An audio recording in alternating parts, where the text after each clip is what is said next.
Presiden bakal teken kesepakatan dagang dengan Amerika Serikat.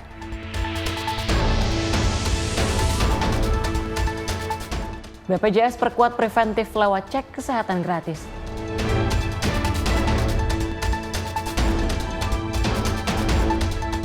Tragedi penembakan guncang sekolah di Kanada.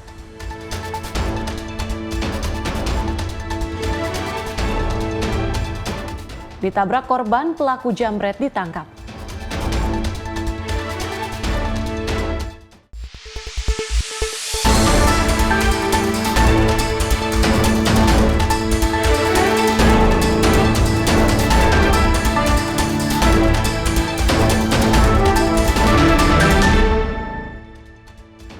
Halo pemirsa, Ruang Redaksi kembali hadir menemani Anda dengan sejumlah informasi menarik. Bersama saya Tiara Dianti dan inilah Ruang Redaksi selengkapnya. Kami awali dengan informasi Menko Airlangga Hartarto menyebut bahwa Presiden Prabowo akan menandatangani kesepakatan dagang dengan Amerika Serikat bulan ini. Kesepakatan itu merupakan kelanjutan negosiasi kedua negara. Usai rapat bersama Presiden Prabowo dan sejumlah Menteri Kabinet Merah Putih di Istana Negara Jakarta pada Rabu 11 Februari, Menteri Koordinator Bidang Perekonomian Airlangga Hartarto mengungkapkan bahwa Presiden Prabowo berencana menandatangani kesepakatan Agreement on Reciprocal Trade dengan Amerika Serikat pada bulan ini. Ia menyebut perkembangan perundingan dagang Indonesia-Amerika Serikat terus dilaporkan secara berkala kepada Presiden. Penandatanganan ART menjadi kelanjutan dari negosiasi tarif antara kedua negara yang berlangsung sejak tahun lalu. Pada 22 Juli 2025, Indonesia dan Amerika Serikat menyepakati pernyataan bersama mengenai kerangka kerja ART, termasuk pemangkasan tarif impor Amerika Serikat untuk produk Indonesia dari 32% menjadi 19%. Perundingan berlanjut pada 22 Desember 2025 di Washington DC, ketika delegasi Indonesia dan kantor perwakilan dagang Amerika Serikat menyepakati substansi kesepakatan tersebut. Disampaikan Bapak Presiden rencananya akan menghadiri acara di tanggal 19 dan di sekitar tanggal itu juga akan ada rencana penandatanganan ART, Agreement on Reciprocal Tariff. Tadi dilaporkan juga kepada Pak Presiden dan kita lihat perkembangan selanjutnya. Dari segi neraca perdagangan juga kita sampai Desember terus surplus selama 68 bulan berturut-turut yaitu 2,51. Salah satu poin penting dalam ART adalah komitmen Amerika Serikat menghapus tarif impor khusus untuk komoditas seperti sawit, kopi, minyak kelapa, dan kakao. Di sisi lain, Indonesia berkomitmen mengatasi hambatan non-tarif melalui deregulasi kebijakan. Meski demikian, Airlangga menyatakan pemerintah masih menunggu draft akhir kesepakatan tersebut. Dalam rapat yang sama, ia juga melaporkan kondisi ekonomi nasional kepada Presiden Prabowo, termasuk neraca dagang Indonesia yang mencatatkan surplus. Tim redaksi Sinpo TV melaporkan. Kementerian Kelautan dan Perikanan KKP melalui kolaborasi lintas sektor mendorong percepatan hilirisasi garam guna mewujudkan swasembada pada tahun 2027. Pemerintah optimis dengan kolaborasi lintas sektor ini, tantangan swasembada garam 2027 dapat teratasi.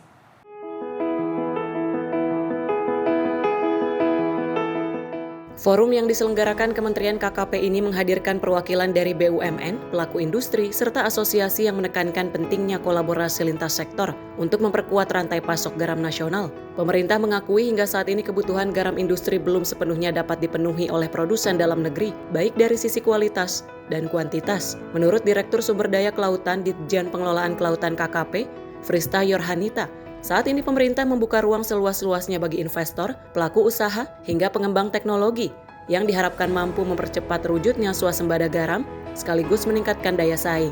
Kita sama-sama mengembangkan garam Indonesia ini supaya kualitas dan kuantitasnya itu benar-benar bisa memenuhi semua kebutuhan, terutama kebutuhan industri yang memang sampai saat ini belum dapat dipenuhi seluruhnya oleh garam lokal.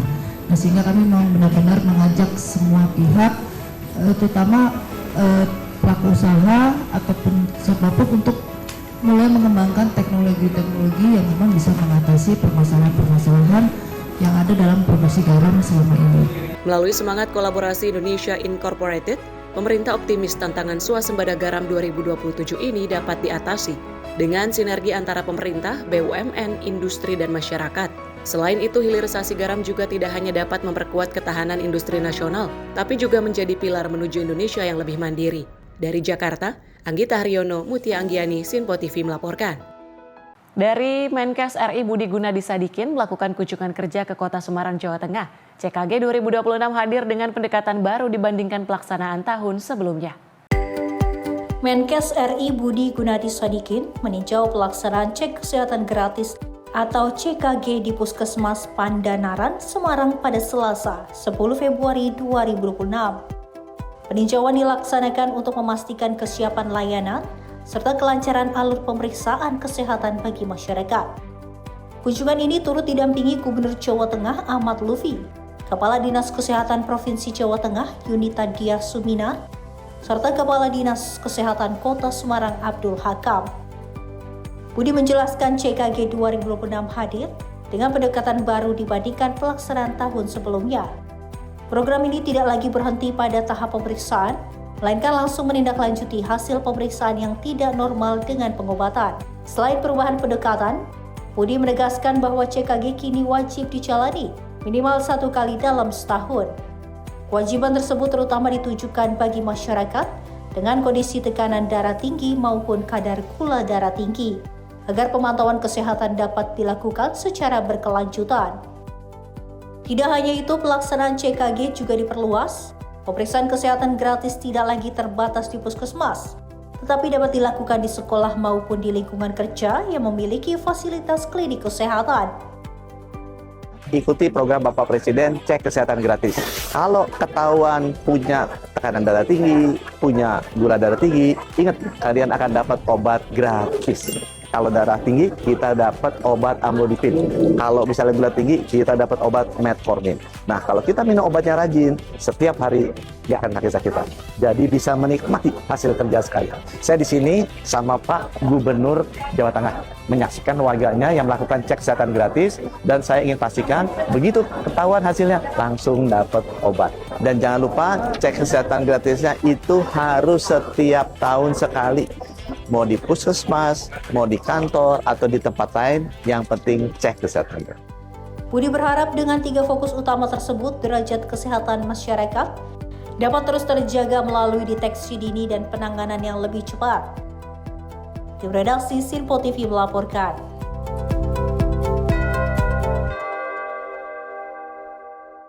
Pemirsa, Wakil Menteri Sosial Agus Jabo Priyono meninjau langsung pelaksanaan program Sekolah Rakyat Terintegrasi di Kabupaten Sragen. Dalam kunjungan tersebut, Wamensos juga meninjau pembangunan gedung permanen sekolah sebagai bentuk komitmen pemerintah dalam menjamin keberlangsungan pendidikan bagi anak-anak dari keluarga prasejahtera. Wakil Menteri Sosial Agus Jabo Priyono menyapa langsung para siswa di Sekolah Rakyat Terintegrasi 78 Sragen pada Rabu 11 Februari 2026.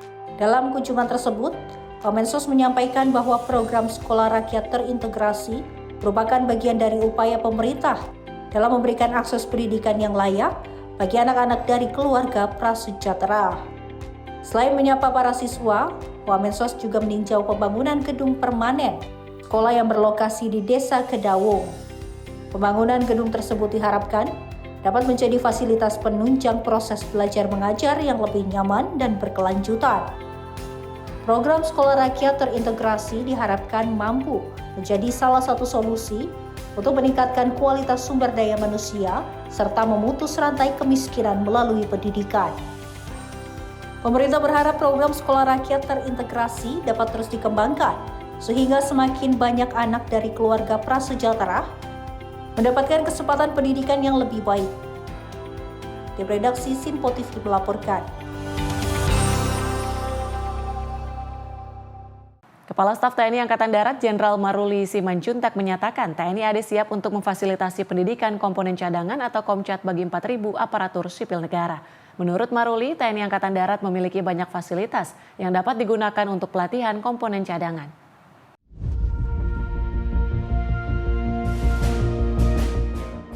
Kementerian Pertahanan merencanakan pendidikan komponen cadangan bagi 4.000 aparatur sipil negara yang akan berlangsung pada April 2026. Menanggapi rencana tersebut, Kepala Staf Angkatan Darat Jenderal TNI Maruli Simanjuntak menyatakan matranya siap untuk memfasilitasi pendidikan Komcat bagi 4.000 ASN yang akan diatur secara mendetail oleh Mabes TNI. Maruli juga mengungkapkan bahwa TNI Angkatan Darat memiliki banyak fasilitas yang bisa digunakan untuk pelatihan komponen cadangan. TNI pun akan menyiapkan fasilitas tersebut secara maksimal. Kemungkinan besar akan begitu, cuma kebijakan ini saya kira dari Mabes TNI nanti, mungkin lebih detail ditanya ke Mabes TNI. Kami nanti perencanaan ini kan pasti nanti pelaksanaannya dilakukan oleh darat, laut, dan udara. Jadi kalau apa yang kami punya, nanti petunjuknya bagaimana, kita siapkan semaksimal mungkin apa yang kita bisa. Jadi memang yang paling punya banyak fasilitas untuk berlatih, saya kira Angkatan Darat. Dari Jakarta, Sri Dewi Andayani, Mutia Anggaidi, Sinpo TV melaporkan. Menteri Koordinator Bidang Perekonomian Airlangga Hartarto memastikan stok beras nasional aman pada kuartal 1 2026. Pemerintah tetap menyiapkan penyaluran bantuan sosial beras bagi masyarakat yang membutuhkan. Menteri Koordinator Bidang Perekonomian Airlangga Hartarto menyatakan stok beras nasional tetap aman meski pemerintah menyiapkan penyaluran bantuan sosial beras pada kuartal 1 2026. Pernyataan ini didasari pada proyeksi peningkatan produksi beras Januari hingga Maret yang menunjukkan pasokan beras cukup untuk memenuhi kebutuhan masyarakat. Berdasarkan data Badan Pusat Statistik Produksi Beras Nasional Triwulan 1 2026, diperkirakan mencapai 10,16 juta ton, naik 15,79% dibandingkan periode sama tahun lalu. Airlangga menekankan bahwa kebijakan bansos beras ini juga menjadi bagian dari stimulus pemerintah untuk mendorong pertumbuhan ekonomi Triwulan 1. Terkait dengan kesiapan dan juga peningkatan produksi beras di bulan Januari, Februari sampai dengan Maret, di mana diperkirakan dengan kenaikan yang ada, itu bansos yang diberikan mencukupi. Kemudian bantuan pangan akan dibagikan di bulan Februari untuk 35,04 juta keluarga penerima manfaat atau desil 1 sampai 4 dengan anggaran 11,92 triliun. Nah, ini Pemda dan instansi terkait diharapkan untuk bisa menjaga kelancaran logistik. Dalam program ini, pemerintah akan menyalurkan 10 kg beras dan 2 liter minyak goreng kepada masyarakat desil 1 hingga 4, sesuai data tunggal sosial dan ekonomi. Airlangga berharap distribusi bansos berjalan lancar karena pasokan beras diprediksi terpenuhi pada Maret, sekaligus meminta kerjasama semua pihak agar penyaluran bantuan optimal. Tim redaksi Sinpo TV melaporkan. Anggota Komisi 3 DPR Sudeson Tandra merespon perihal desakan agar Majelis Kehormatan Mahkamah Konstitusi membatalkan Adis Kadir sebagai Hakim Mahkamah Konstitusi. Dirinya menilai MK memiliki fungsi untuk menjaga kehormatan sekaligus etik hakim, bukan pembatalan pengangkatan hakim.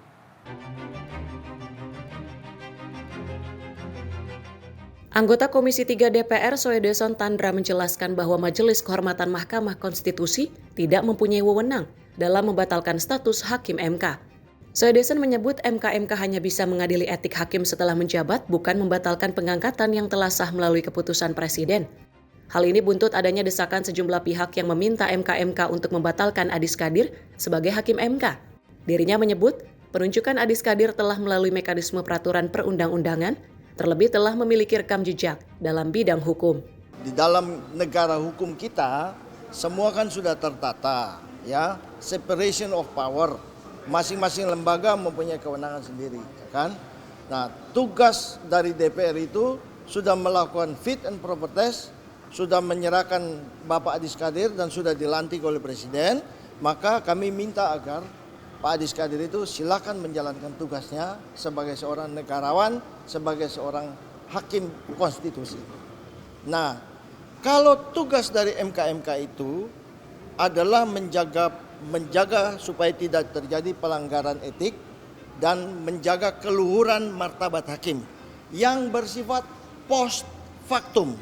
Artinya bahwa setelah dilantik, apakah yang bersangkutan itu melakukan suatu pelanggaran baru bisa diadili. Nah, sekarang kan Pak Adis Kadir baru aja bekerja. Maka kami menghimbau kepada semua pihak dan saya juga yakin bahwa MK itu adalah negarawan dan akan sesuai dengan tupoksinya masing-masing. Dari Jakarta, Fahrizal Davariskiano, Sinpo TV melaporkan. Kita ke Menko Airlangga yang menyebut realisasi anggaran program makan bergizi gratis triwulan 1 2026 diperkirakan mencapai 60 triliun rupiah. Pemerintah berharap langkah ini dapat mendorong pertumbuhan ekonomi pada periode ini.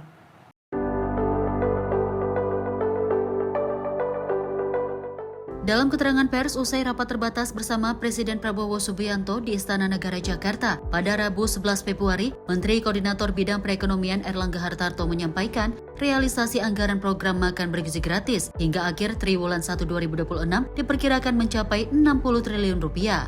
Ia menilai angka tersebut akan memberikan dorongan signifikan terhadap pertumbuhan ekonomi pada periode ini. Selain MBG, pemerintah menyiapkan sejumlah stimulus untuk menopang ekonomi, termasuk diskon tarif transportasi menjelang Hari Besar Keagamaan Nasional Idul Fitri 2026.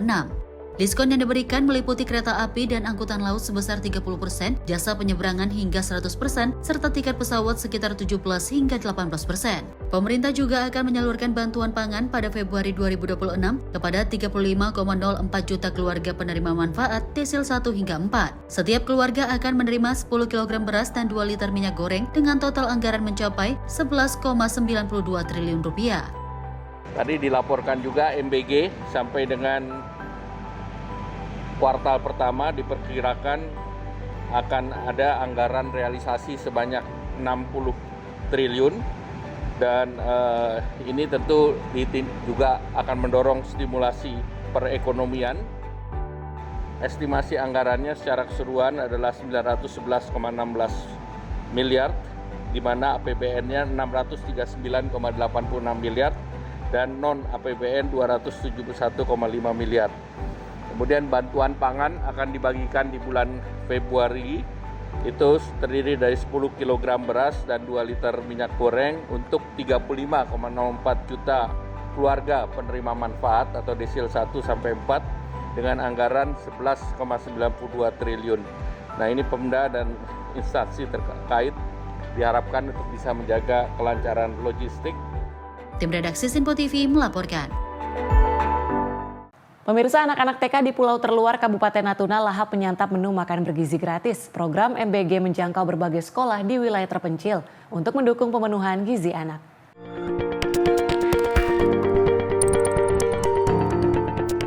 Inilah suasana belajar di TK Negeri Sarasan, Pulau Serasan Natuna siang itu tampak berbeda ketika anak-anak menerima omplek berisi menu makanan bergizi gratis. Mereka menyantap hidangan seperti mie bihun, telur orak-arik, tempe, sayur, dan buah dengan lahap dan penuh antusias. Keceriaan terlihat jelas di wajah para siswa saat menikmati makan siang bersama di kelas.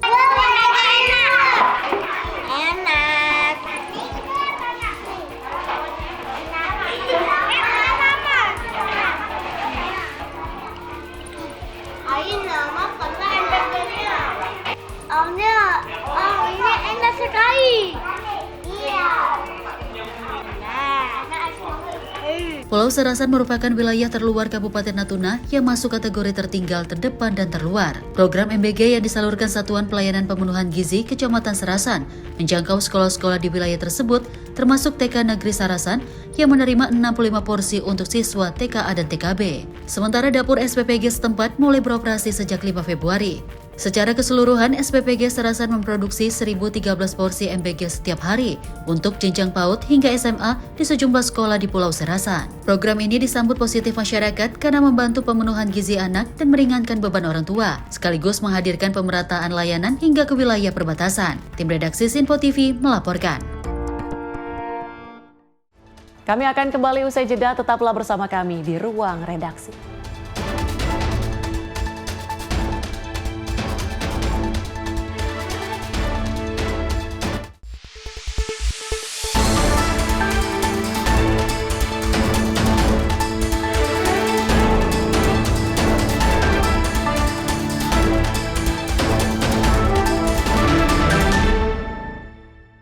Apa saja peristiwa terhangatnya akan menemani Anda di waktu istirahat siang? Penting dengan Perdana Menteri Malaysia Anwar Ibrahim. Polisi menyita barang bukti dan beroperasi di Terminal 1B. Ia menyebut GBN bukan sekedar pameran. Beragam isu dan kejadian yang sedang menjadi sorotan kami sajikan secara aktual dan terpilih. Dan Wakil Ketua DPR RI Dasko ke masyarakat. Sebelumnya semua portal secara serentak. Jangan lewatkan Menyapa Indonesia Siang setiap Senin hingga Jumat hanya di Sinpo TV.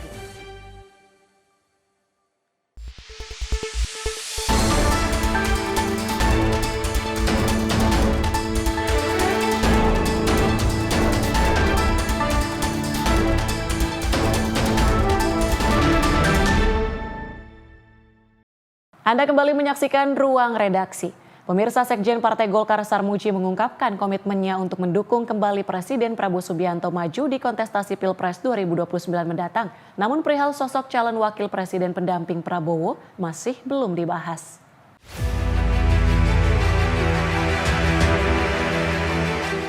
Partai Golkar menegaskan komitmennya tetap berada di barisan pendukung Prabowo Subianto dalam kontestasi Pilpres pada tahun 2029. Meski demikian, terkait sosok pasangan Prabowo nantinya, Golkar menyebut masih terlalu dini untuk dibahas. Golkar mengungkap kini masih berfokus untuk menyukseskan visi misi Presiden Prabowo selama 1 periode. Di Munas ditugaskan untuk mensukseskan, mendukung, mengamankan, dan mengawal pemerintahan Prabowo Gibran. Untuk sukses tentu kami harus bekerja keras. Dan kalau sukses, pasti Pak Prabowo akan dicintai oleh rakyat Indonesia. Dan kalau dicintai oleh rakyat Indonesia, maka tidak ada kemungkinan lain selain Pak Prabowo akan kita dukung menjadi calon presiden kembali.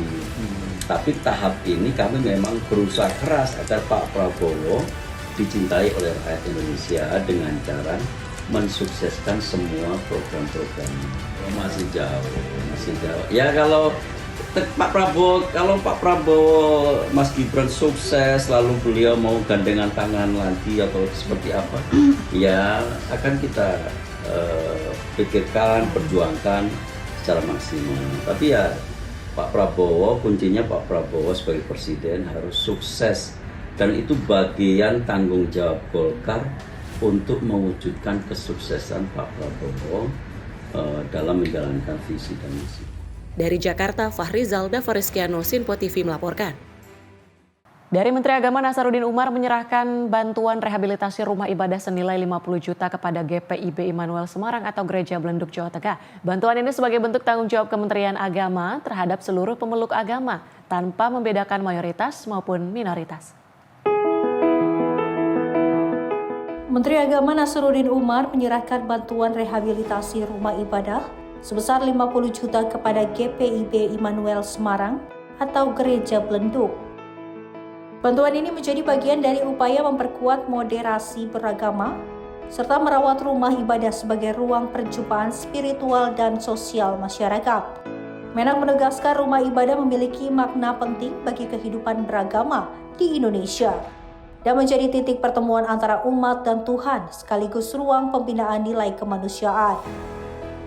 Ia juga menekankan bahwa Kementerian Agama memiliki tanggung jawab yang sama terhadap seluruh pemeluk agama tanpa membedakan mayoritas maupun minoritas. Dengan begitu, Menak mengajak masyarakat untuk tidak terjebak pada perbedaan simbol dan istilah dalam tradisi keagamaan.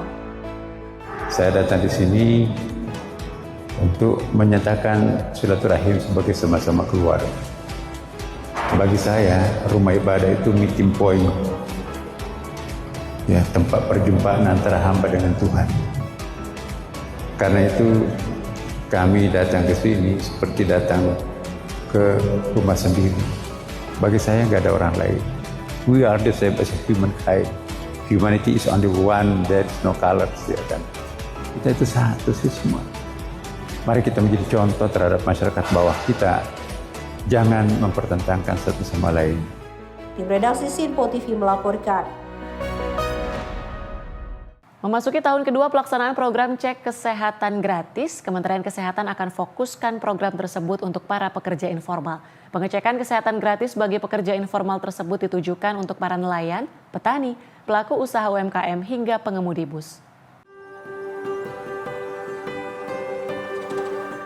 Dirjen Kesehatan Primer dan Komunitas Kementerian Kesehatan, Endang Sumiwi menyampaikan, pelaksanaan cek kesehatan gratis di tahun kedua akan difokuskan untuk para penerima manfaat dari sektor pekerjaan informal. Hal itu dikarenakan mayoritas pekerja informal tersebut abai dengan kondisi kesehatan mereka. Selain itu, akses layanan kesehatan yang sulit dijangkau juga menjadi faktor utama para pekerja informal itu tak memeriksakan kesehatannya. Berdasarkan data Kemenkes, keluhan yang sering dirasakan oleh pekerja informal tersebut meliputi tekanan darah tinggi, gula darah tidak normal, dan keluhan sakit gigi.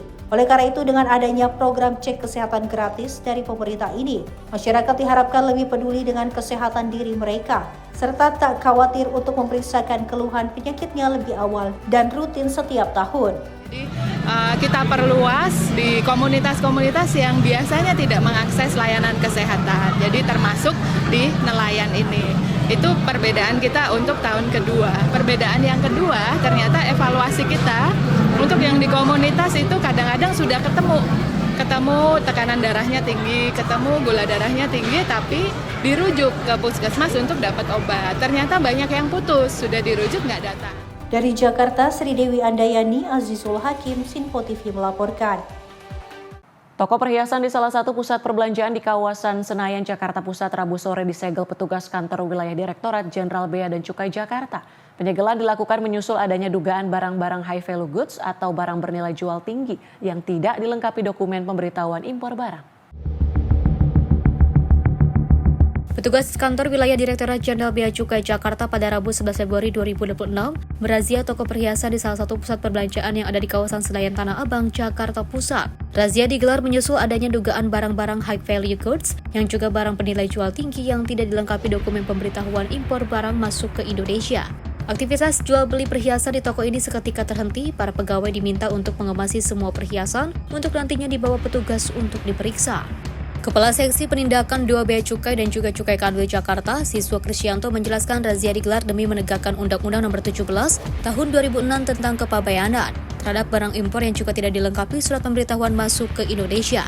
Jika dari hasil pemeriksaan nanti ditemukan adanya barang bernilai jual tinggi yang tidak dilengkapi dokumen kepabeanan, maka pemilik toko akan dikenakan sanksi denda sebesar 1.000 kali lipat dari nilai barang atau kurungan penjara selama 2 tahun. Kami melakukan operasi terkait barang-barang high valued goods, yaitu barang-barang bernilai tinggi yang kebetulan kami duga, sekali lagi kami tekankan kami duga, terdapat barang-barang yang tidak diberitahukan pada pemberitahuan impor barang. Jadi atas perusahaan yang saat ini sedang kami lakukan kegiatan penindakan dalam rangka administratif, kami mencoba untuk memperoleh data barang-barang yang ada di store mereka, di outlet mereka. Kemudian kami sandingkan dengan barang-barang yang memang sudah dilaporkan oleh mereka ketika mengajukan barang tersebut masuk ke Indonesia. Nah, setelah itu nanti kita akan kompilasi apakah barang tersebut memang sudah terdaftar di pemberitahuan impor barang atau tidak. Tahu nggak bakal disegel, Mbak? Nggak tahu. Mbak, terus kerjaannya gimana, Mbak? Nggak tahu. Meski belum dipastikan adanya barang berharga yang juga melanggar kepabeanan, namun petugas tetap melakukan penyegelan toko selama proses penyidikan berjalan. Dari Jakarta, jurnalis Sinpo TV melaporkan. Pemirsa, huntara modular bagi warga terdampak bencana di Bener Meriah segera siap ditempati. Hunian ini diharapkan memungkinkan masyarakat meninggalkan pengungsian dan menyambut Idul Fitri dengan nyaman.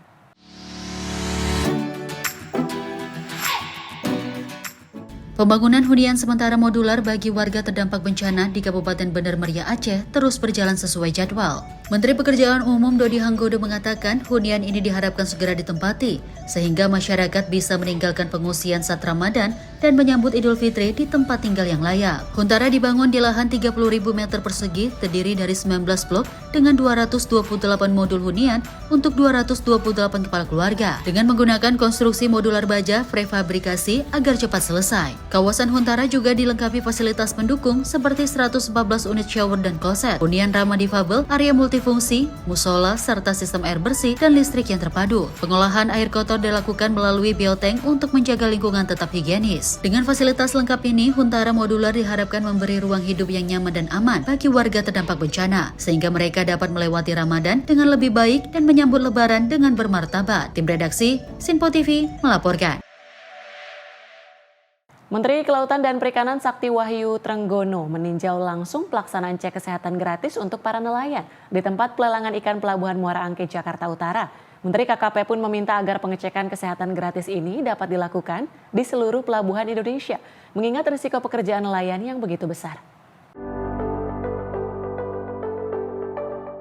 Tepat 1 tahun berjalannya program cek kesehatan gratis oleh pemerintah, Menteri Kelautan dan Perikanan Sakti Wahyu Trenggono meninjau langsung pelaksanaan cek kesehatan gratis untuk nelayan di Pelabuhan Muara Angke. Program tersebut menjadi wujud nyata kepedulian pemerintah terhadap kesehatan masyarakat, khususnya nelayan dan pekerja sektor kelautan, sekaligus memastikan para penerima manfaat mendapatkan layanan medis yang layak dan mudah dijangkau. Menteri KKP pun berharap program ini terus berlanjut menjangkau lebih banyak masyarakat dan memberikan dampak nyata bagi kualitas hidup para pelaku usaha perikanan di Indonesia. Ke Muara Angke untuk melihat proses pemeriksaan kesehatan gratis yang diinisiasi oleh Kementerian Kesehatan. Jadi ini para istri nelayan, kemudian para nelayan dan juga para pekerja di sektor nelayan yang ada di Muara Angke ya, jumlahnya sangat besar sekali, dan menurut saya nanti bisa dapat statistiknya juga tentu penyakit apa aja yang sebetulnya yang diderita oleh mereka ya. Dan ini nanti akan dilakukan rujukan dan seterusnya. Saya kira begitu. Dan cek kesehatan gratis ini terus di seluruh sektor. Jadi tadi saya dapat masukan dari Ibu Kepala ini juga di sektor pertanian ya. Terus kemudian di UMKM dan juga pengemudi atau di terminal. Dari Jakarta, Sri Dewi Andayani, Azizul Hakim, Sinpo TV melaporkan.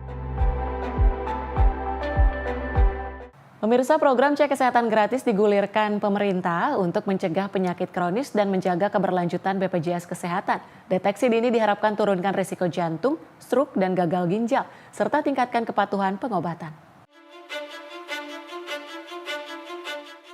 Pemerintah mendorong program cek kesehatan gratis sebagai langkah strategis untuk mencegah penyakit kronis, sekaligus menjaga keberlanjutan pembiayaan BPJS Kesehatan. Deteksi dini melalui CKG diharapkan menekankan angka kematian akibat penyakit jantung, stroke, dan gagal ginjal, serta meningkatkan kepatuhan pengobatan masyarakat. Menteri Kesehatan Budi Gunadi Sadikin menekankan pentingnya pendekatan promotif dan preventif agar masyarakat tidak jatuh pada penyakit berat yang menimbulkan biaya tinggi. Program cek kesehatan gratis tidak hanya melakukan pemeriksaan, tetapi juga diarahkan pada penanganan lanjutan yang disiplin, karena tekanan darah tinggi, gula darah, dan kolesterol menjadi pemicu utama penyakit kronis. Kita menginginkan sebagai pemerintah untuk mengurangi beban kesehatan ke depan, untuk memperbaiki kualitas hidup masyarakat.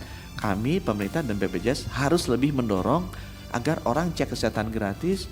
Kalau darah tinggi ya minum obat terkendali sehingga nggak usah masuk stroke atau serangan jantung di ujung. Dengan cek kesehatan gratis tahun ini, kita akan fokus ke tata laksana, bukan hanya ceknya saja. Tapi kita akan fokus ke tata laksana agar benar-benar masyarakatnya jadi sehat.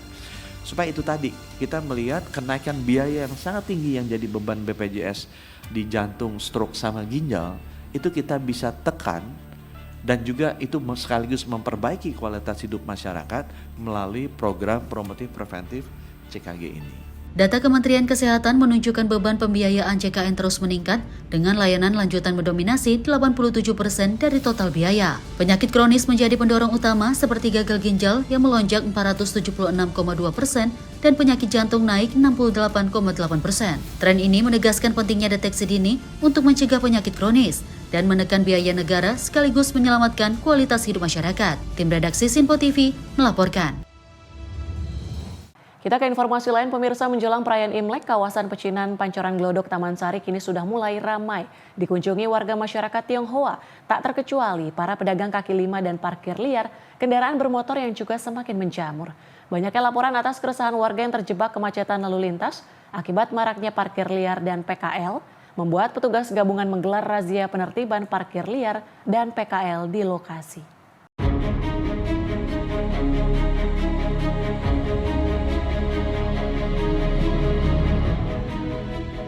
Panik inilah yang tampak saat pedagang kaki lima yang berjualan di atas trotoar di kawasan pecinan Pancoran Glodok Taman Sari Jakarta Barat ketika melihat kedatangan petugas Satpol PP Pemkot Jakarta Barat, Sudin Perhubungan, serta TNI Polri menggelar razia. Usaha hendak menghindari petugas pun hanya sia-sia, di mana para pedagang makanan ini pun akhirnya ditertibkan. Tak hanya ditegur untuk segera meninggalkan lokasi dan dilarang berjualan kembali di atas trotoar, sejumlah gerobak yang ditinggal pergi pedagangnya ini pun terpaksa diangkut ke dalam truk oleh petugas. Sementara menjamurnya juga parkir liar kendaraan bermotor di kawasan ini turut disasar petugas.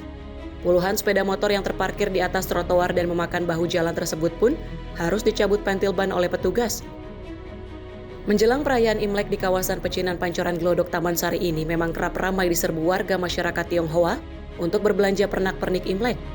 Meski pemerintah kota Jakarta Barat sudah menyediakan lokasi parkir resmi di salah satu gedung, namun jarak lokasi parkir yang jauh membuat warga lebih memilih parkir liar di lokasi yang tentu lebih dekat dari pasar. Namun akibatnya semraut lalu lintas di kawasan ini tak terhindarkan. Kebetulan memang ini sudah rutin kita laksanakan, tapi memang kemarin ada laporan juga dari masyarakat terkait banyaknya parkir liar di daerah Pancoran Glodok.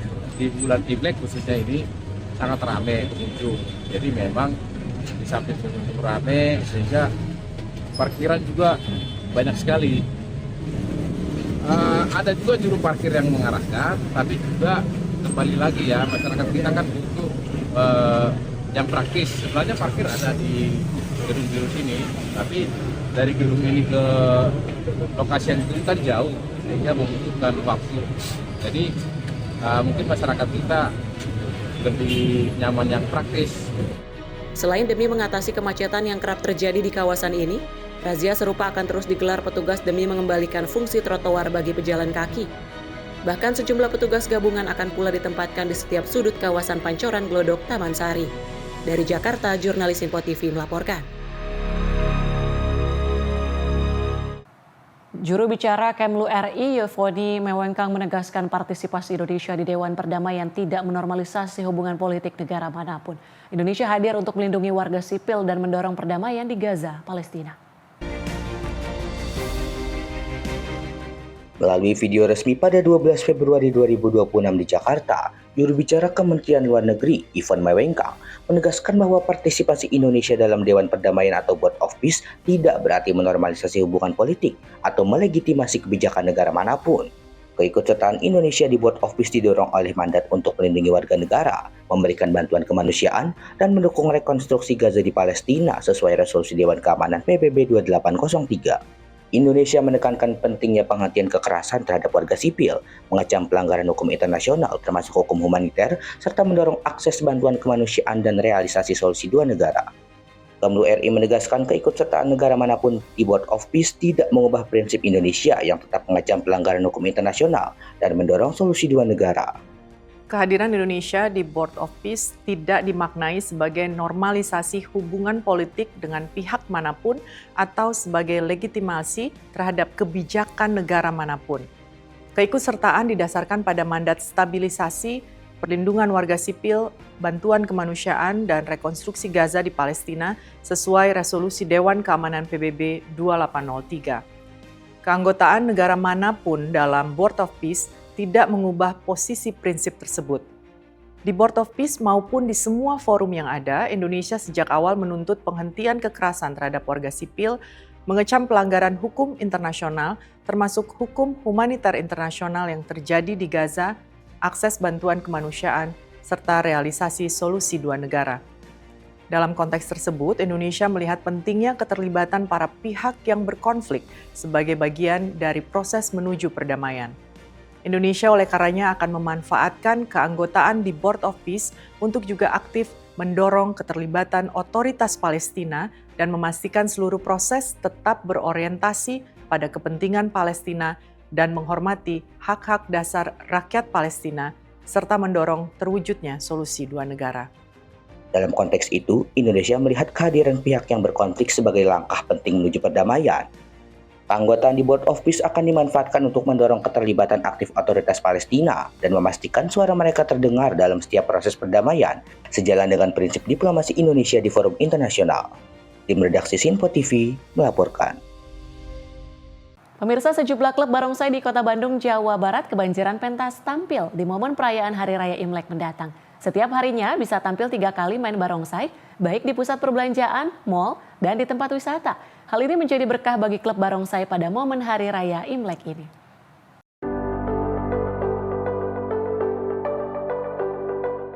Suara gemuruh tambur dan denting simbal memecah keheningan kawasan Pagarsi, Kota Bandung, Jawa Barat. Di sebuah bangunan sederhana, sekumpulan anak-anak tampak antusias berlatih barongsai. Mereka bergerak lincah mengikuti irama alat musik tradisional yang mengiringi gerakan kepala dan ekor barongsai yang dimainkan dengan penuh semangat. Bagi anak-anak ini, latihan barongsai bukan sekedar persiapan untuk menyambut Imlek 2026, tetapi juga bentuk kecintaan mereka terhadap tradisi yang telah turun-temurun menjadi bagian dari budaya Tionghoa di Indonesia.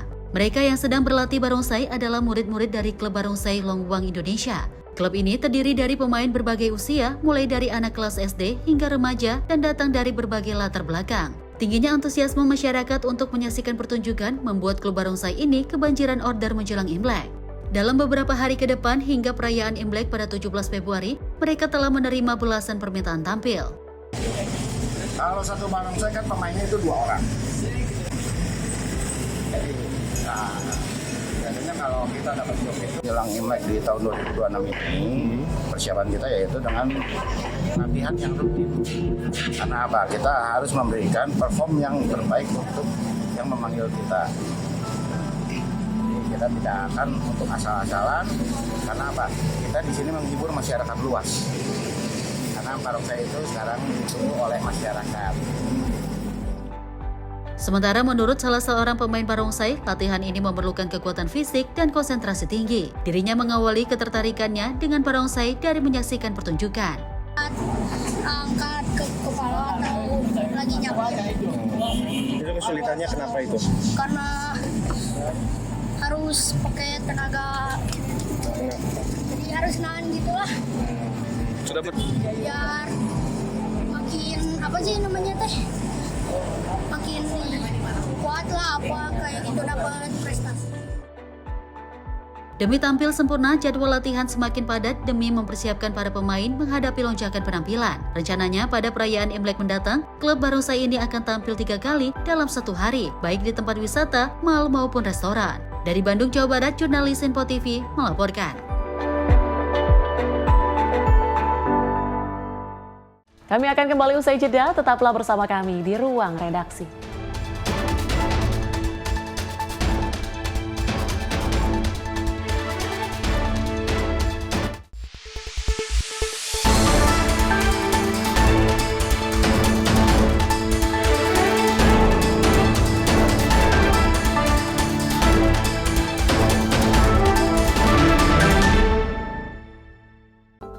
Sampurasun Jawa Barat.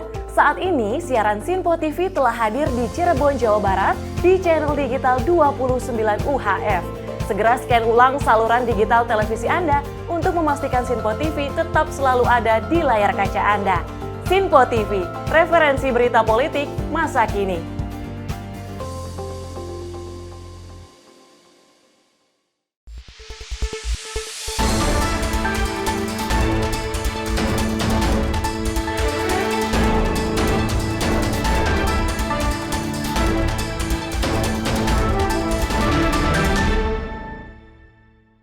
Terima kasih Anda masih bersama kami di Ruang Redaksi.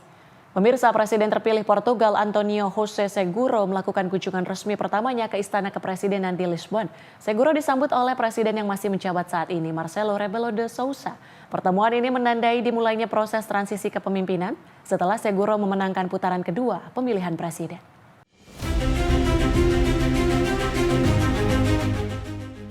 Antonio José Seguro, Presiden terpilih Portugal, bertemu dengan Presiden Marcelo Rebelo de Sousa pada Senin. Pertemuan berlangsung di Istana Kepresidenan Lisbon. Sehari setelah Seguro memenangkan putaran kedua pemilu pemilihan presiden, Seguro disambut hangat oleh Rebelo de Sousa dalam momen simbolis yang menandai awal transisi kepemimpinan di Portugal. Kedua tokoh terlihat berjabat tangan dan berbincang di halaman istana, menunjukkan komitmen untuk menjaga proses peralihan kekuasaan berjalan damai dan tertib. Transisi seperti ini sangat penting untuk menjaga stabilitas politik nasional di tengah kondisi ekonomi yang masih bergejolak serta tekanan sosial yang meningkat di berbagai wilayah. Presiden terpilih saat ini diharapkan segera menyusun prioritas pemerintahannya, termasuk dalam bidang reformasi kebijakan publik, hubungan dengan Uni Eropa, serta strategi menghadapi inflasi dari biaya hidup yang melonjak. Pertemuan dengan presiden yang masih menjabat ini juga menjadi langkah awal bagi Seguro untuk memperkuat konsolidasi politik menjelang pelantikan resmi dalam beberapa pekan ke depan. Dengan peralihan kepemimpinan yang berlangsung damai, Portugal bersiap memasuki era baru di bawah kepemimpinan terpilih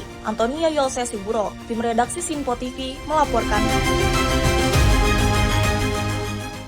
Menteri Investasi dan Hilirisasi Rosan Ruslani melakukan pertemuan dengan Wakil Perdana Menteri Pakistan sekaligus Menteri Luar Negeri Republik Islam Pakistan. Hal tersebut sebagai bentuk tindak lanjut pertemuan Presiden Prabowo dengan Presiden Asif Ali Zardari pada Desember 2025 lalu. Melalui akun Instagram pribadi milik Menteri Investasi dan Hilirisasi, @Roslan Roslani membagikan aktivitas kunjungan kerjanya ke Islamabad, Pakistan dalam rangka memperdalam hubungan ekonomi dan investasi antara Indonesia dan Pakistan. Kunjungan tersebut dilakukan dalam rangka menindaklanjuti pertemuan Presiden Prabowo Subianto dengan Presiden Pakistan Asif Ali Zardari dan Perdana Menteri Shehbaz Sharif pada Desember 2025 lalu. Wakil Perdana Menteri sekaligus Menteri Luar Negeri Republik Islam Pakistan, Senator Muhammad Ishaq Dar, menyatakan bahwa Pakistan tertarik bekerja sama pada industri hilirisasi, kesehatan, serta struktur downstream investment yang telah dijalankan. Pertemuan ini turut dihadiri oleh Menteri Kesehatan, perwakilan Kementerian Keuangan, Special Investment Facilitation Council, dan Chairman Board of Investment, yang menegaskan komitmen nyata mereka untuk melanjutkan kerjasama ini. Tim redaksi Sinpo TV melaporkan. Wapres Amerika Serikat J.D. Vance menutup kunjungan resmi di Armenia pada Senin waktu setempat. Kunjungan ini menjadi momen perdana bagi wakil Presiden AS ke negara tersebut. Vance kemudian melanjutkan misi diplomasi ke Azerbaijan. James David Vance mengakhiri kunjungan resminya di Armenia setelah serangkaian pertemuan dengan para pemimpin negara. Lawatan ini dipandang sebagai momen bersejarah karena selama ini belum pernah ada presiden atau wakil presiden Amerika Serikat yang berkunjung ke Armenia sebelumnya. Sesudah meninggalkan ibu kota Yerevan, Vance dijadwalkan menuju Azerbaijan. Kunjungan lanjutan ini bertujuan untuk memperkuat upaya diplomasi kawasan serta membangun proses perdamaian di wilayah Kaukasus Selatan. Washington menilai stabilitas regional menjadi kunci di tengah hubungan Armenia dan Azerbaijan yang masih sangat rapuh pasca konflik berkepanjangan. Amerika Serikat berupaya mendorong dialog dan kerjasama demi mencegah ketegangan baru tercipta. Perjalanan resmi Vance ini menegaskan peran diplomasi Amerika Serikat dalam mendukung keamanan dan perdamaian di salah satu kawasan strategis antara Eropa dan Asia tersebut. Tim redaksi Sinpo TV melaporkan. Sejumlah biksu Buddha menyelesaikan aksi perjalanan panjang Walk for Peace selama 15 pekan dengan finish di Washington DC. Aksi ini menarik perhatian warga dari berbagai penjuru Amerika Serikat yang datang untuk menyambut dan memberi dukungan.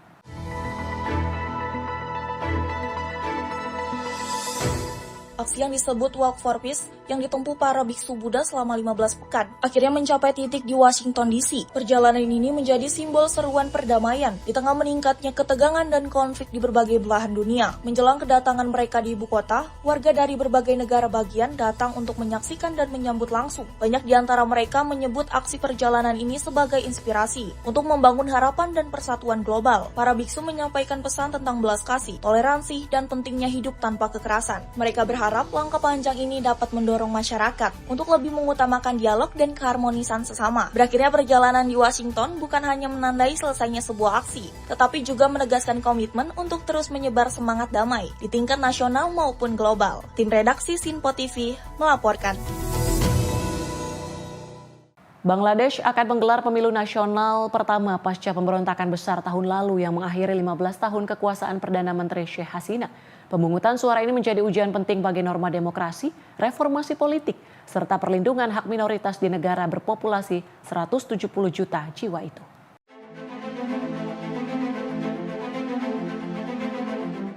Lebih dari 127 warga Bangladesh akan memberikan suara pada Kamis dalam pemiluan nasional yang disebut sebagai agenda paling krusial dalam satu dekade terakhir. Ini menjadi pemilu pertama sejak pemberontakan massal tahun lalu yang menumbangkan kekuasaan Sheikh Hasina setelah 15 tahun berkuasa. Transisi politik di Bangladesh saat ini diawasi pemerintah sementara yang dipimpin peraih Nobel Perdamaian Muhammad Yunus. Yunus berjanji pemilu akan berlangsung secara bebas, adil, dan damai. Hampir 2.000 kandidat bersaing untuk memperebutkan kursi parlemen di dalam negeri.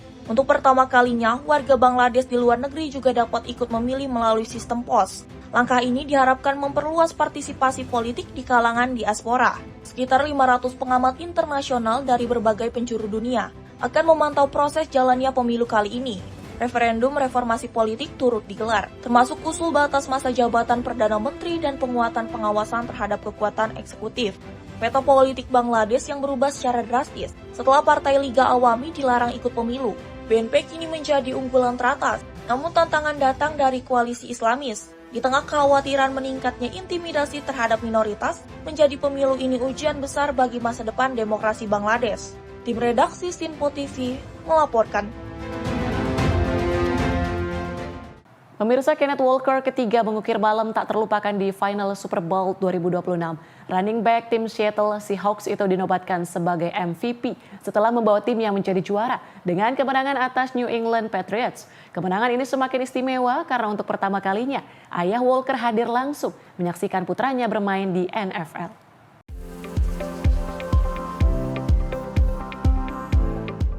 Seattle Seahawks menjuarai Super Bowl setelah mengalahkan New England Patriots dengan skor 29-13 pada minggu malam. Dalam laga final tersebut, Kenneth Walker ketiga menjadi motor utama serangan Seahawks. Walker mencatat 135 yard lari dan juga menambah 26 yard melalui tangkapan. Hasil itu menjadi penampilan 100 yard scrimmage dan juga ketiganya secara beruntun di playoff. Berkat performa dominannya itu, Walker dinobatkan sebagai MVP Super Bowl, menjadikannya running back pertama dalam 28 tahun terakhir yang juga meraih penghargaan tersebut sejak Terrell Davis. Walker mengaku tak pernah menyangka akan meraih gelar MVP. Ia menyebut momen itu seperti mimpi dan juga menegaskan kesuksesan tersebut tidak lepas dari kerja keras seluruh tim. Selama postseason, Walker mengumpulkan total 413 yard dari scrimmage dalam 3 kemenangan Seahawks. Dia menjadi pemain pertama sejak Terrell Davis yang juga menembus 100 yard di setiap laga playoff untuk tim juara Super Bowl. Kemenangan ini juga menjadi lebih emosional karena ayah Walker hadir langsung untuk pertama kali menonton putranya bermain di NFL. Walker mengatakan ayahnya biasanya menghindari stadion karena keramaian. Namun kali ini ia berhasil dibujuk untuk datang dan menyaksikan putranya bersinar di panggung terbesar NFL. Di usia 25 tahun, Walker kini memasuki tahun terakhir dengan kontrak rookie-nya. Dengan status free agent, pada 2026 performa gemilang ini diperkirakan akan membuka jalan bagi kontrak baru dengan nilai yang jauh lebih besar. Seahawks juga menutup musim dengan trofi juara dan seorang MVP baru yang juga siap menjadi bintang masa depan NFL. Tim redaksi Sinpo TV melaporkan. Kita ke informasi lain, pemirsa. Sebuah penembakan mematikan terjadi di sekolah menengah di British Columbia, Kanada. Insiden ini menyebabkan 10 orang tewas, termasuk terduga pelaku, dan puluhan lainnya luka-luka. Otoritas Kanada menyatakan 8 orang tewas dalam penembakan di Tumbler Bridge Secondary School. Polisi meyakini seorang perempuan menjadi terduga penembak dan ditemukan meninggal dengan luka akibat melukai diri sendiri. 2 korban lainnya juga ditemukan tak bernyawa di sebuah rumah di dekat lokasi yang diduga terkait dengan serangan tersebut. Lebih dari 25 orang dilaporkan terluka, 2 diantaranya dalam kondisi kritis. Perdana Menteri British Columbia David Eby menyebut polisi tiba di sekolah dalam waktu 2 menit. Jumlah korban terus bertambah saat 1 orang meninggal dalam perjalanan ke rumah sakit. Perdana Menteri Kanada Mark Carney menyampaikan duka mendalam dan memuji keberanian petugas pertama di lokasi. Ia juga menunda perjalanan resmi ke luar negeri pasca tragedi ini. Penembakan ini menjadi salah satu insiden paling mematikan di Kanada sejak tragedi Nova Scotia pada tahun 2020. Penyelidikan masih berlangsung untuk mengetahui motif dan hubungan pelaku dengan para korban. Tim redaksi Sinpo TV melaporkan. Pemirsa, kami akan kembali usai jeda. Tetaplah bersama kami di Ruang Redaksi.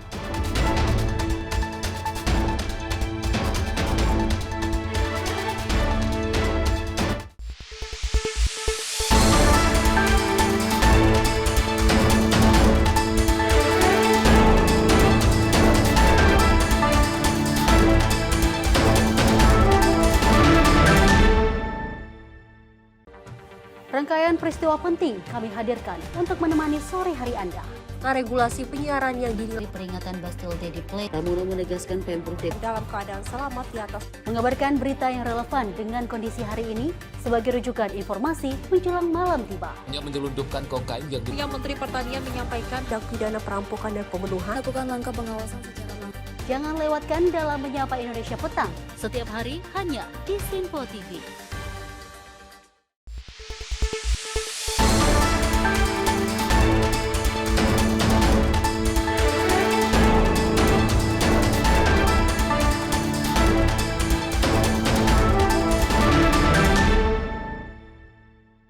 Anda kembali menyaksikan Ruang Redaksi bersama saya, Tiara Dianti. Pemirsa, kelompok kriminal bersenjata kembali melakukan aksinya dengan menembak pesawat milik Smart Air PKSNR yang pada saat itu baru mendarat di Bandara Perintis Korowai Batu, distrik Yani Rumah Kabupaten Bovendigul, Papua Selatan.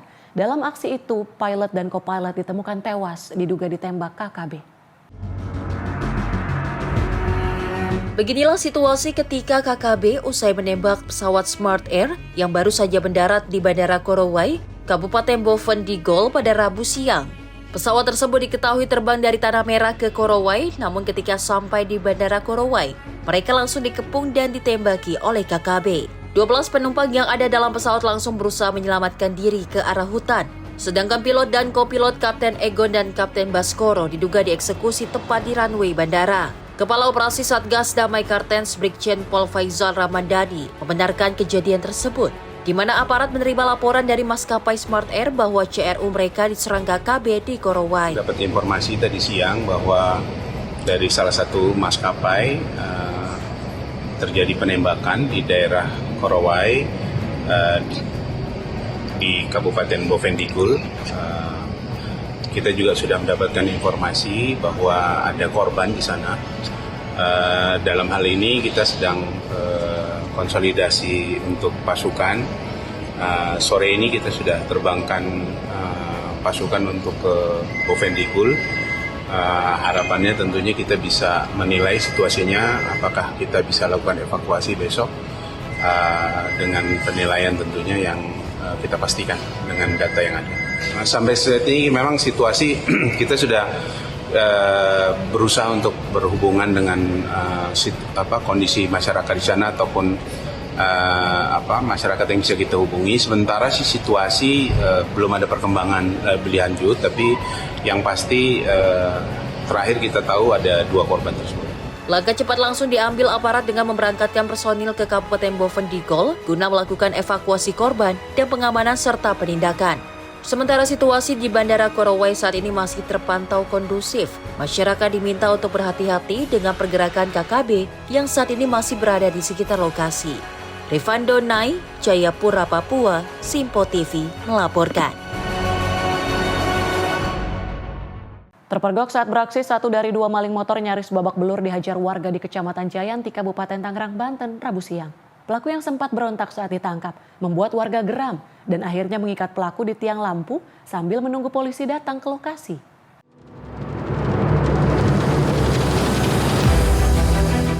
Pelaku pencurian sepeda motor yang berhasil ditangkap ini nyaris babak belur dihajar di Kecamatan Jayanti, Kabupaten Tangerang, Banten pada Rabu siang. Pria berinisial MS yang awalnya melakukan perlawanan saat akan ditangkap ini sempat membuat warga geram dan akhirnya mengikat pelaku di tiang lampu di tengah permukiman. Setelah 1 jam menjadi tontonan warga, pelaku kemudian diamankan ke Polsek Cisoka bersama barang bukti kunci letter T dan sepeda motor korban yang belum sempat dibawa kabur.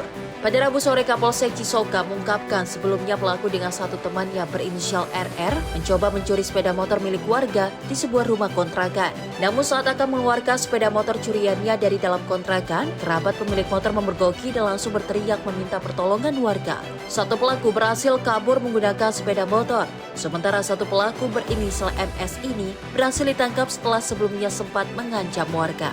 Amankan 1 orang pelaku curanmor yang dimana mereka beroperasi 2 orang, dimana salah satu sebagai eksekutor dan satunya lagi sebagai joki. Pada saat eksekutor melaksanakan pencurian tersebut menggunakan kunci P, didapati oleh saksi yang mengetahui pelaku sedang menggeret motor. Nah, pada saat itu juga saksi juga berteriak maling-maling gitu, sehingga para korban pun keluar dari dalam rumah dan langsung segera mengamankan pelaku tersebut. Namun untuk salah satu pelaku yang joki tersebut dapat melarikan diri.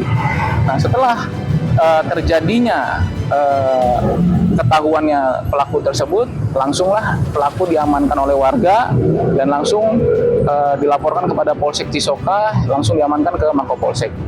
Saat ini pelaku masih menjalani pemeriksaan di Polsek Cisoka. Sementara satu pelaku lainnya yang melarikan diri kini masih dalam pengejaran Unit Reskrim Polsek Cisoka.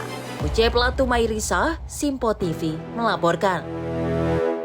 Kecelakaan maut terjadi di ruas Jalan Nasional Rangkas Bitung, Citaras, Kabupaten Lebak, Banten pada 11 Februari 2026 malam. Kecelakaan tragis seorang pelajar di Jalan Nasional Profesor Dr. Insinyur Sotami, Kampung Tutul, Kecamatan Rangkas Bitung terekam kamera CCTV pada Rabu 11 Februari 2026 malam. Korban bernama Maulana, warga Kecamatan Cawilan, awalnya melaju dari arah Rangkas Bitung menuju Citeras. Saat hendak menyalip, korban diduga panik melihat kendaraan dari arah berlawanan, mengerem mendadak hingga kehilangan keseimbangan. Pada saat bersamaan, sebuah truk yang juga melaju searah langsung melindas tubuh korban hingga meninggal dunia di lokasi kejadian. Betul, terjadinya kecelakaan semalam yang melibatkan satu kendaraan bermotor sama kendaraan truk yang sampai saat ini belum diketahui untuk identitas truknya tersebut. Pak, untuk korban ini bisa disebutkan Pak nama sama alamatnya dari mana sih Pak? Ya, nama saudara Ilham Maulana, umur 15 tahun, pekerjaannya pelajar, alamat Kampung Cikasantren, RT 17 RW 05. Desa Perhintungan, Kecamatan Cawilan, Kabupaten Serang. Pak, itu kejadian itu si korban ini mau kemana sih Pak? Untuk sementara informasinya dari saksi maupun teman-temannya, jadi yang bersangkutan ini mengarah dari Rangkas Bitung menuju Citeras. Setibanya di TKP hendak menyalip suatu kendaraan, ternyata di sebaliknya ada kendaraan yang berlawanan, mengerem mendadak, terjadilah terpleset ke kolong kendaraan tersebut. Kita akan lakukan upaya pengejaran karena kita berdasarkan saksi baik CCTV. Petugas Satlantas Polres Lebak telah melakukan olah TKP dan juga mengamankan sepeda motor korban sebagai barang bukti. Jenazah korban kini telah dievakuasi ke rumah sakit terdekat. Pihak kepolisian masih terus menyisir rekaman CCTV dan juga lainnya guna mengidentifikasi identitas truk dan juga sopir yang terlibat dalam kecelakaan tersebut. Dari Lebak, Banten, jurnalis Simpo TV melaporkan. Kita ke informasi lain, pemirsa. Seorang karyawan pria berinisial DS 45 tahun ditemukan tewas di dalam gudang aksesoris di Kota Bandung. Berdasarkan penyelidikan awal, polisi menemukan tali yang melilit di leher korban. Seorang karyawan pria berinisial DS 45 tahun ditemukan tewas di dalam gudang aksesoris di Jalan Inoftang, Kelurahan Pelindung Hewan, Kecamatan Astana Anyar, Kota Bandung pada Rabu 11 Februari 2026 siang. Kapolsek Astana Anyar, Kompol Fetrizal mengatakan, sebelum kejadian pelaku bunuh diri tengah berada di toko yang berlokasi di kawasan Regol. Korban kemudian disuruh atasannya untuk mengambil barang di gudang sekitar pukul 9 waktu Indonesia bagian Barat. Namun DS tak kunjung kembali. Akhirnya atasannya meminta karyawan lain untuk mengecek ke gudang. Kemudian ditemukanlah DS sudah meninggal dunia dengan kondisi badan telungkup dan berceceran darah. Polisi kemudian melakukan olah TKP termasuk meminta keterangan saksi-saksi dan mengecek CCTV berdasarkan penyelidikan awal. Polisi menemukan tali yang terlilit di leher korban. Dugaan awal DS meninggal karena bunuh diri, namun polisi masih mendalami temuan seorang karyawan meninggal di dalam gudang itu. Tim redaksi Simpo TV melaporkan. Aksi baku tembak antara polisi dan pelaku pencurian sepeda motor pecah di pemukiman Kabupaten Lampung Utara, Lampung. Satu pelaku yang telah beraksi di lebih dari 20 TKP berhasil dilumpuhkan dengan tembakan. Sementara satu lainnya kabur ke arah perkebunan.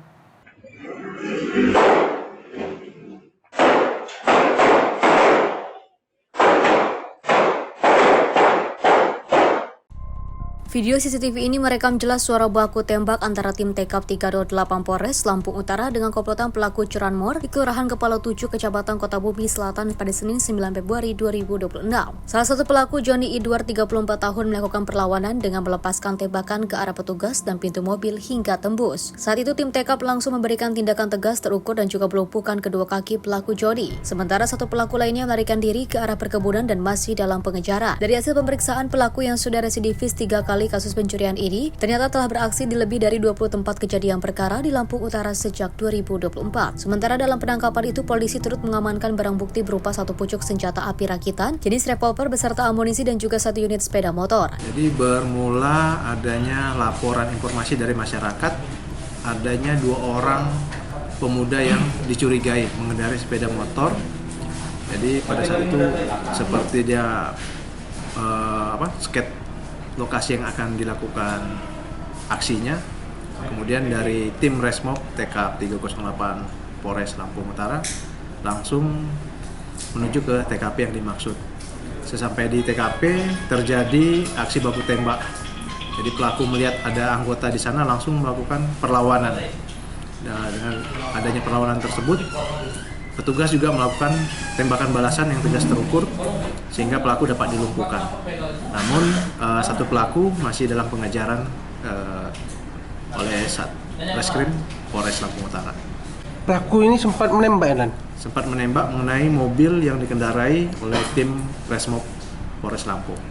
Untuk TKP yang sudah diakui itu lebih dari 20, terutama di wilayah Kota Bumi semuanya. Hingga kini polisi masih memburu satu pelaku lain yang telah masuk daftar pencarian orang. Kasus ini juga terus dikembangkan untuk mengungkap jaringan curanmor lintas kabupaten di wilayah Lampung. Dari Lampung Utara, Lampung, jurnalis Simpo TV melaporkan. Pemirsa, aksi penjamretan HP di kota Yogyakarta berhasil digagalkan. 2 orang pelaku jamret ditangkap setelah terjatuh akibat ditabrak korbannya sendiri menggunakan sepeda motor. Polisi kemudian mengamankan kedua pelaku dan menetapkan keduanya sebagai tersangka. Inilah rekaman video saat seorang terduga pelaku jamret diamankan oleh warga bersama petugas kepolisian di sekitar SD Muhammadiyah, Pakai Kota Yogyakarta. Rekaman ini sempat viral di media sosial dan salah satu akunnya diunggah oleh akun @merapi_uncover. Berdasarkan penjelasan Polsek Umbul Harjo, Kota Yogyakarta, peristiwa penjamretan terjadi di Jalan Menteri Supeno, Kelurahan Sorosutan, Umbul Harjo. Kejadian berlangsung pada Senin 9 Februari 2026 sekitar pukul 17.00 waktu Indonesia Barat. Korban dalam kejadian ini adalah seorang mahasiswi bernama Eviana. Saat itu korban sedang mengendarai sepeda motor dan juga membonceng temannya, Yunda, untuk berbelanja. Namun saat melintas Jalan Menteri Supeno, korban tiba-tiba dipepet oleh pelaku jamret. Pelaku langsung merampas telepon seluler milik korban yang juga terletak di dashboard depan motor sebelah kiri. Menyadari barangnya dirampas, korban secara spontan melakukan pengejaran sambil berteriak meminta pertolongan. Kejar-kejaran terjadi sepanjang kurang lebih 100 meter. Aksi tersebut berakhir di sekitar SD Muhammadiyah Pakel setelah korban menabrakkan sepeda motor ke arah motor pelaku hingga keduanya terjatuh. Pelaku sempat melarikan diri namun berhasil ditangkap oleh warga sekitar. Berawal dari korban bersama dengan saksi bernama Yunda sedang menggunakan sepeda motor, tiba-tiba dipepet oleh terduga pelaku dari sebelah kiri, dan kemudian terduga pelaku ini mengambil handphone yang diletakkan oleh korban di dashboard motor depan bagian kiri. Setelah diambil oleh pelaku, kemudian pelaku kabur. Korban pun spontan mengejar pelaku. Korban mengejar pelaku, terjadi pengejaran, dan kemudian korban ini menabrakkan motornya ke motor pelaku, dan alhasil pelaku tersebut terjatuh. Kemudian pelaku sempat berlari dan kemudian ditangkap oleh warga.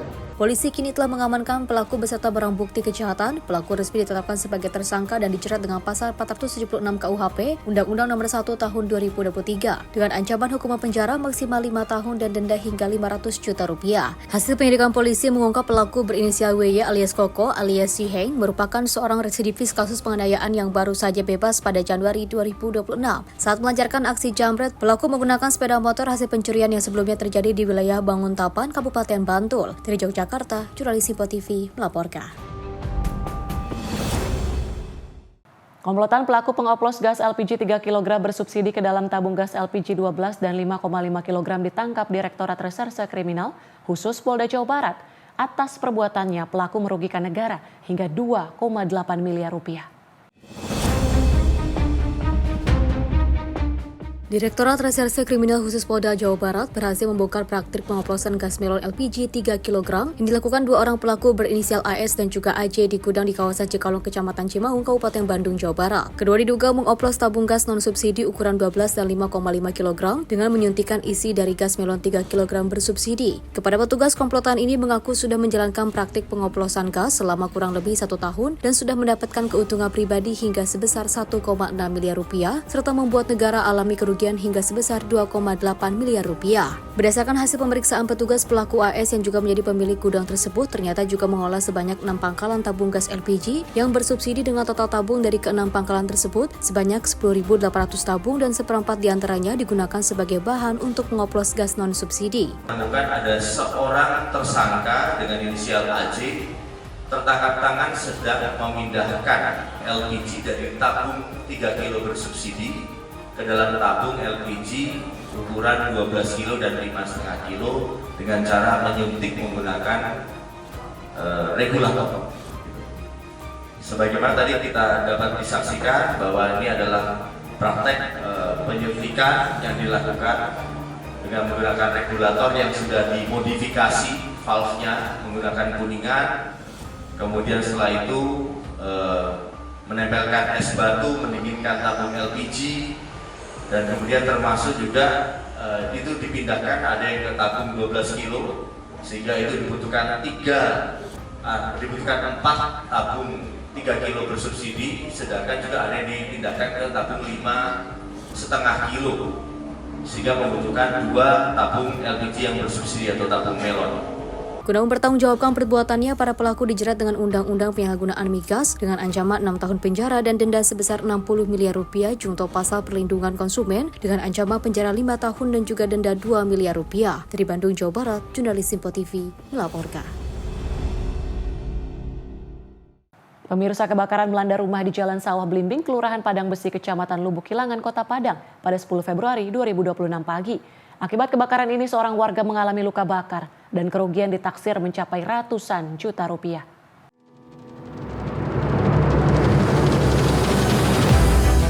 Api dengan cepat membesar dan membakar hampir seluruh bagian rumah di Jalan Sawah Belimbing, Kelurahan Padang Besi, Kecamatan Lubuk Kilangan, Kota Padang pada Selasa 10 Februari 2026 pagi. Petugas pemadam kebakaran yang tiba di lokasi berjibaku memadamkan api agar api tidak merembet ke bangunan lain di sekitar lokasi. Seorang pria bernama Riki, 37 tahun, mengalami luka bakar di bagian lengan kanan akibat tersentuh api. Saksi mata Muka Fradi, 61 tahun, mengatakan percikan api muncul dari arah samping rumah. Ia kemudian membesar dan membakar seluruh bagian rumah. Menurut keterangan petugas, luas area yang terbakar diperkirakan mencapai 100 meter persegi dan petugas menerjunkan 7 mobil pemadam kebakaran dengan 70 personil. Peristiwa kebakaran ini tidak menimbulkan korban jiwa karena penghuni rumah berhasil menyelamatkan diri. Sementara korban luka telah mendapatkan penanganan medis, diperkirakan kerugian mencapai ratusan juta rupiah. Faren Putri, tim redaksi Simpo TV melaporkan. Hujan mengguyur Tapanuli Tengah dengan intensitas tinggi sejak Rabu 11 Februari 2026. Hujan deras dengan intensitas tinggi ini menyebabkan meluapnya sungai di Kecamatan Sarudik, Tukapan, dan Barus.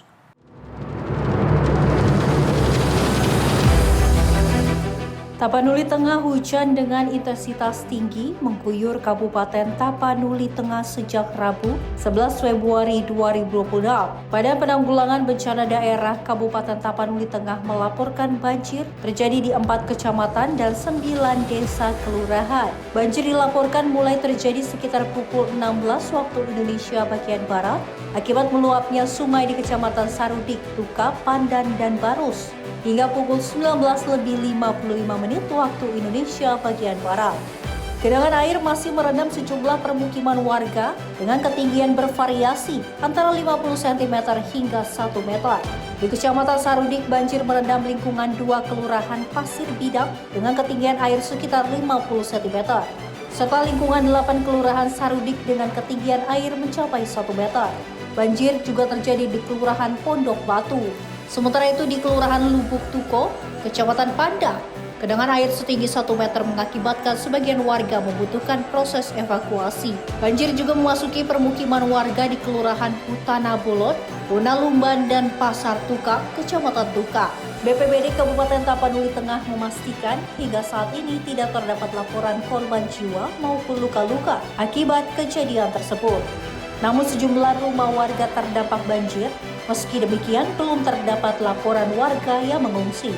Sebagai langkah penanganan, BPBD Tapanuli Tengah telah menurunkan personel ke lokasi bencana untuk melakukan pemantauan, membantu warga mengamankan barang-barang rumah tangga, serta mengevakuasi warga ke tempat yang lebih aman. BPBD juga melakukan koordinasi intensif dengan pihak kecamatan dan pemerintahan desa dan kelurahan di wilayah rawan banjir. Redaksi Simpo TV melaporkan. Akibat tingginya curah hujan menyebabkan banjir dan meluapnya Kali Cicerewet di Desa Cijayanti, Kecamatan Babakan Madang, Kabupaten Bogor. Banjir setinggi hingga 2 meter yang mengakibatkan 8 rumah mengalami rusak berat dan belasan rumah lainnya mengalami rusak ringan dan sedang.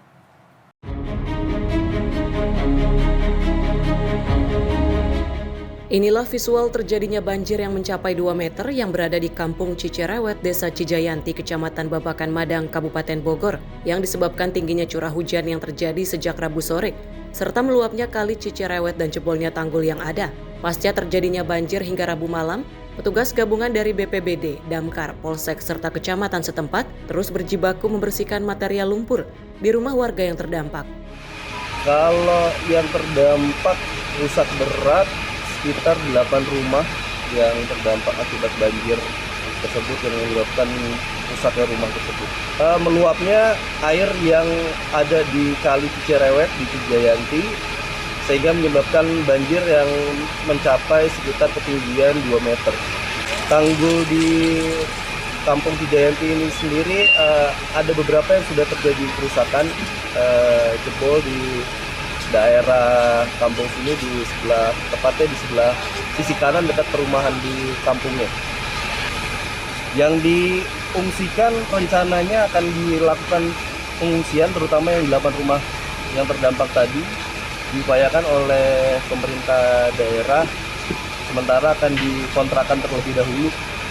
Yang rusak ringan kurang lebih mencapai 10-11, namun kita masih datakan kembali. Yang jelas ada beberapa kepala keluarga yang masih terdampak yang sekarang masih kita datakan kembali. Berdasarkan data sementara, pihak Polsek Babakan Madang untuk rumah yang mengalami rusak berat berjumlah 8 unit dan warganya langsung diungsikan ke tempat yang lebih aman. Sedangkan rumah yang mengalami rusak ringan dan sedang mencapai 11 unit, beruntung tidak ada korban jiwa dalam peristiwa ini. Dari Bogor, tim jurnalis Info TV melaporkan. Dan pemirsa, informasi tadi sekaligus menutup ruang redaksi kali ini. Akhir kata, saya Tiara Dianti mewakili seluruh kerabat kerja yang bertugas pamit undur diri. Terima kasih dan sampai jumpa.